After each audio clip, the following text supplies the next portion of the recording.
창세기 백문백답, 성경이 말씀하시는 천년왕국. 여러분의 구독, 좋아요, 알림, 댓글은 큰 힘이 됩니다. 안녕하세요. 김홍석입니다. 오늘부터 천년왕국에 대해서 살펴보도록 하겠습니다. 휴거, 그리스도의 재림, 천년왕국에 대해서는 다양한 견해들이 대립하고 있어서 특히 조심스러운 분야입니다. 유튜브에도요, 서로 다른 견해들을 격렬하게 피력하는 많은 영상 자료들을 발견할 수 있습니다. 근데 막 싸우는 것 같아요. 너무 심각한데, 그것을 뭐 좋게 생각하면 또 열정이라고 생각할 수 있는데, 막 서로를 공격하는 이런 모습을 보면 조금 안타까운 마음도 들고 또 열정이 느껴지기도 하고 그렇습니다. 그래서 저는 이 부분이 좀 더욱더 조심스럽습니다. 예, 제가 이해하기로는 언어는 하나님께서 주신 소통 수단이죠. 그것을 표기하는 문자는 일반적이고 정상적인 의미를 통해서 의미와 의도를 전달하죠. 예, 그 가운데 비유나 상징은 이러한 의미와 의도를 더 잘 전달하기 위해 사용한 수단으로서 기능하는 것으로 이해합니다. 그러니까 뭐냐면 성경 말씀은 1차적으로 일단 문자적인 의미를 주셨다. 우리가 잘 이해할 수 있도록. 근데 비유나 상징은 그 의사를, 그 문자적 의미를 더 잘 전달하기 위해서 사용되는 수단이다. 저는 기본적으로 이렇게 생각한다는 겁니다. 따라서 저는 성경 말씀 기록에 충실히 배열하고요, 정상적인 문자적 의미로 해석한 존 메가드 성경 교리를 중심으로 살펴보려고 합니다. 그 다음에 문자적 의미가 아니라 상징적, 우화적, 영적 의미가 있다고 생각되시면 우리가 성경 말씀을 그대로 우리가 한번 살펴본 다음에 그 말씀에 대해서 어떤 부분은 나는 상징적이고 비유적인 의미인 것 같아 라고 생각하실 수는 있겠죠. 그렇지만 일단 제가 시도하는 것은 문자적인 의미 그대로 성경이 뭐라고 말씀하시는지를 충실하게 살펴보자는 겁니다. 예, 그래서 저보고 문자주의 이렇게 말씀하시지 마시고요. 그게 염려스러워서 드리는 말씀입니다.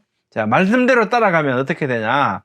다니엘 9장 27절. 그가 장차 많은 사람들과 더불어 한일의 동안의 언약을 굳게 맺고 그가 그 일의 절반에 제사와 예물을 금지할 것이며 또 포악하여 가정한 것이 날개를 의지하여 설 것이며 또 이미 정한 종말까지 진노가 황폐하게 하는 자에게 쏟아지리라 하였느니라 하니라. 이 말씀에 따르면요, 7년 환란 때 적 그리스도는 하나님께서 이미 정하신 종말을 맞이하게 되는데 계시록 19장은 이를 좀 더 자세히 설명해 주십니다. 우리가 지난 시간에도 살펴봤죠. 그리스도께서 이 땅에 오시면 무슨 일이 있을 것인가, 그러면서 이제 천년왕국하고 연결되기 때문에 중첩되는 말씀들이 있을 겁니다. 그러면서 이걸 통전적으로 여러분들께서 잘 이해하셨으면 좋겠습니다. 계시록 19장 11절에서부터 21절 말씀 가운데 그 내용이 있죠. 또 그가 피 뿌린 옷을 입었는데 그 이름은 하나님의 말씀이라 칭하더라. 그래서 짐승이 잡히고 그 앞에서 표적을 행하던 거짓 선자도 함께 잡혔다. 이 둘이 산채로 불황불 붙는 못에 던져졌다. 예, 그리스도께서 재림하셨어. 그죠? 아마겟돈 전쟁을 통해서 7년 환란이 종식이 됐죠. 그리고 적 그리스도는 그 거짓 선자와 함께 불못에 던져졌습니다. 그리고 나서 용을 잡으니 곧 옛 뱀이요 마귀요 사탄이라 잡아서 천년 동안 결박하여 무저갱에 던져 넣어 잠그고 그 위에 임봉하여 천년이 차도록 하시는 만국을 미혹하지 못하게 하셨다. 그래서 사탄은 천년 동안 무저갱에 감금이 되죠. 그러면서 이제 평화의 시기가 시작되는데 그게 천년왕국이라는 말씀이죠. 자, 봅니다. 또 내가 보자들을 보니 거기 앉은 자들이 있어 심판하는 권세를 받았더라. 또 내가 보니 예수를 증언함과 하나님의 말씀 때문에 목배임을 당한 자들의 영혼들과 짐승과 그의 우상에게 경배하지 아니하고 그들의 이마와 손에 그의 표를 받지 아니한 자들이 살아서 부활했어. 그죠? 예, 그리스도와 더불어 천년 동안 왕노릇하니, 그래서 천년왕국이라고 하는 겁니다. 그 나머지 죽은 자들은 천년이 차기까지 살지 못하더라. 이는 첫째 부활이라. 이 첫째 부활에 참여하는 자들은 복이 있고 거룩하도다. 둘째 사망이 그들을 다스리는 권세가 없겠고 도리어 그들이 하나님과 그리스도의 제사장이 되어 천년 동안 그리스도와 함께 왕노릇하리라는 거죠. 그래서 그리스도의 지상 재림으로 7년 환란이 종식되고 이때 즉 그리스도는 유황불에 던져지고 사탄은 무저갱에 천년 동안 갇히게 되고, 그러면서 천년왕국, 그리스도께서 예루살렘을 중심으로 이 땅에서 다스리시는 천년왕국이 이루어진다라는 거죠. 이거 성경이 우리에게 말씀하시는 그대로죠. 천년왕국에 대한 다양한 해석들이 있습니다. WBC 주석에서는 이렇게 설명하는데요. 천년왕국에 대한 예를 들자면 계시록 20장 6절의 본문 살아서 그리스도와 더불어 천년 동안 왕노릇하니에서 비롯된 천년왕국을 해석하는 두 가지 주된 방식은 문자적 해석, 정상적, 사실적 해석과 영적 해석이다. 영적 해석은 알레고리적 해석이라고 얘기하죠. 문자적 해석은 저스틴, 이레니우스, 멜리로, 터툴리안, 히폴리투스, 메토디우스 등 다수의 초기 교부들의 특징이었다. 이분들은 다 문자적으로 해석했다는 거죠. 또 영적 해석은 알렉산드리아의 클레멘트와 오리겐에 의해서 주장되었다. 어거스틴은 지금 무천년설로 불리는 견해, 즉 성도들이 그리스도와 더불어 왕노릇하는 것은 장래에 일어날 일이 아니라 지금도 그리스도와 함께 일으킴을 받아서 하늘에 좌정한 성도들이 다스리고 있다. 지금도 그리스도께서 다스리신다는 거죠. 그래서 이것은 현재적 상황이라는 견해를 대중화시켰습니다. 네, 크게 결론적으로 문자적 해석이 있고 영적 해석이 있다는 거죠. 성경이 말씀하시는 대로 한번 일단은 따라가면 이렇게 되잖아요. 데살로니가전서 4장 13절 말씀을 필두로 해서 이 말씀들에 따르면 그리스도께서 공중 재림을 하셔서 그래서 죽은 성도들이 부활하고 살아있는 성도들은 휴거가 된다는 거죠.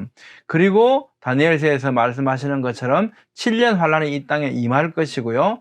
또 구약 성도들과 대환란기 순교자들은 그리스도의 지상 재림 때에 부활한다는 겁니다.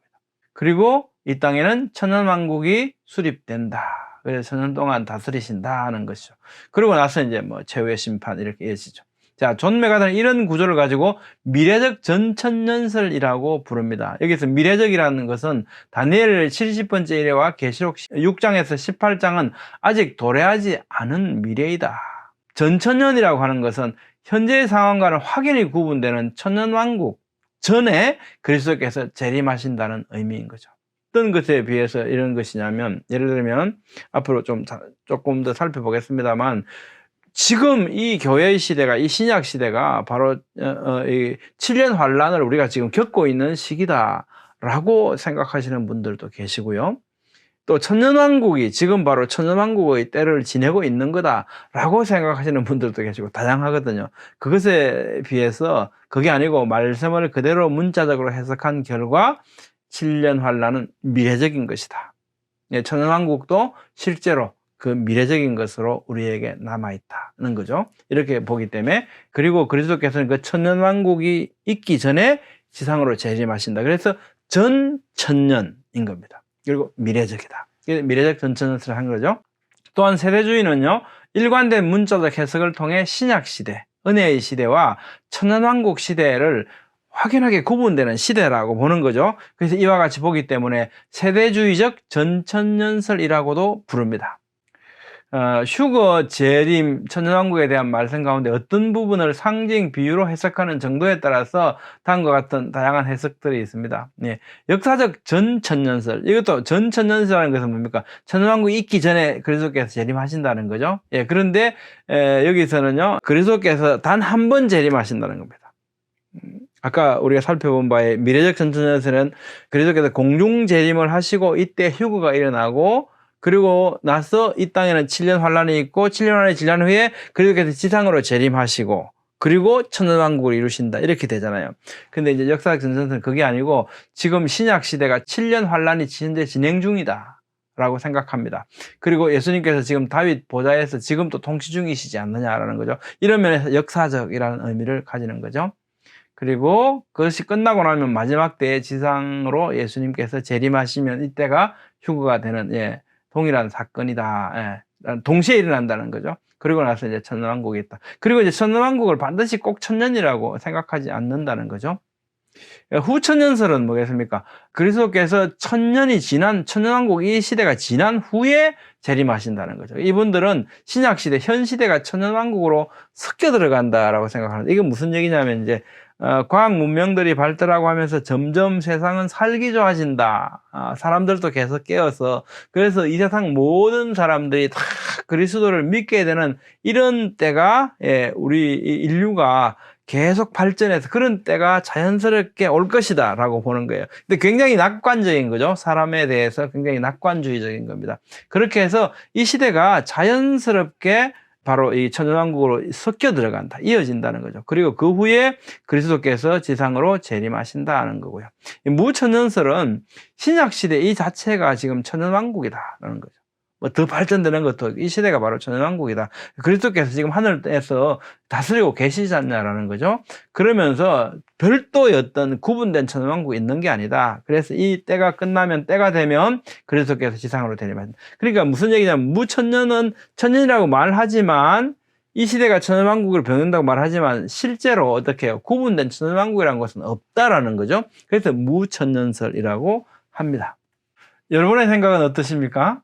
오늘은 천년왕국에 대해서 첫째 시간으로요, 천년왕국이라는 표현의 근거가 되는 말씀과 해석들에 대하여 살펴봤습니다. 다음 시간에 이어서 천년왕국이 어떤 곳인지 살펴보도록 하겠습니다. 감사합니다.